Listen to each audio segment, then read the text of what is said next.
경찰이 이재명 전 더불어민주당 대선 후보의 부인인 김혜경 씨의 법인카드 유용 의혹에 대한 수사를 본격적으로 착수를 했습니다.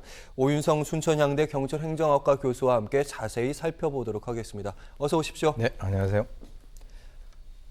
경기 남부경찰청이 그제였죠. 김혜경 씨에 대한 그 고발을 했던 장영하 변호사를 불러서 이제 조사를 했는데 고발인 첫 조사입니다. 어떤 질문을 했을지, 무엇이 알고 싶었을지 궁금합니다. 네, 이제 지난달에 그 장영하 변호사가 더불어민주당이 이재명 전 대선 후보의 아내 김혜경 씨가 이 배모 씨를 수행비서로 채용을 해서 그를 통해서 음식 배달 그리고 집안일 등 사적 심부름에 공무원을 동원했다라고 하는 것과 그리고 이제 개인 음식값을 경기도 법인카드로 결제를 하고 타인 명의로 불법 처방전을 받게 하는 등의 여러 가지 의혹들을 제시를 했습니다. 이번 같은 경우는 아까 말씀하신 대로 이제 고발인 조사이기 때문에 이 고발장에 써져 있는 그 내용들에 대한 어떤 사실 확인 여부 이런 것에 대해서 이제 아마 중점적으로 살펴볼 것 같은데요. 예. 아직 그 피고발인 그 조사 일정은 잡히지 않은 그런 상태라고 합니다.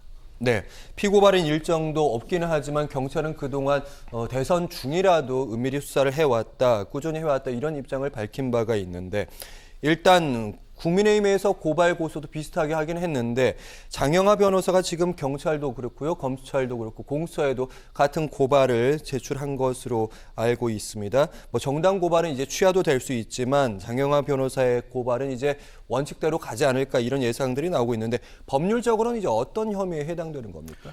사실 이제 그 국민의당의 그 법률지원단 같은 경우는 장영하 변호사보다도 먼저 고발을 했습니다. 지난해 12월 달에 했는데요. 지금 이제 이재명 후보와 그 김혜경 씨 그리고 5급 사무관 그 배모 씨 등 5명을 대상으로 해서 직권남용 강요죄 그리고 의료법 위반, 허위 공문서 작성 및 행사, 국고 등 손실 그리고 업무방해죄, 증거인멸죄 혐의로 이제 그 고발을 했습니다. 그런데 이제 실제로 이 법인카드 유용이라고 하는 것이 이제 장기간에 걸쳐서 이것이 지속적이라고 하면 이 형사처벌이 가능하다고 보고요.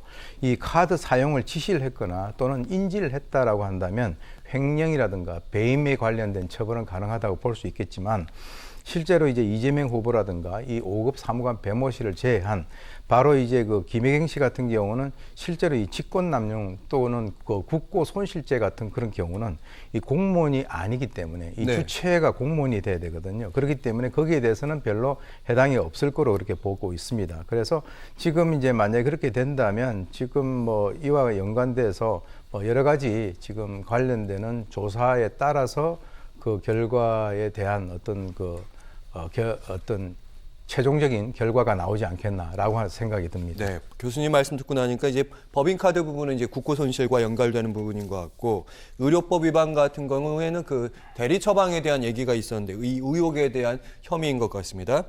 일단 김혜경 씨 관련된 사건 경찰 쪽에서 하나 더 수사를 하고 있는 것으로 알려지고 있는데 이건 좀 이야기가 좀 복잡합니다. 일명 트위터 계정이죠. 해경공 김 씨 사건이 있고 거기에다 무료 변론 이 두 가지 키워드가 얽혀 있는데 어떤 일인지 좀 설명을 해주시죠. 이거는 이제 이미 잘 알려진 바와 같이 지난 그 2018년에 해경공 김 씨라고 하는 아이디를 쓰는 사람이 그 당시에 이제 그 문 대통령 그리고 이제 노무현 전 대통령 그리고 이제 호남 지역을 비하하는 그런 내용들을 게재를 함으로써 공직선거법 제110조 그리고 250조와 251조를 위반했다라고 해가지고 이제 수사가 진행이 됐었죠. 예.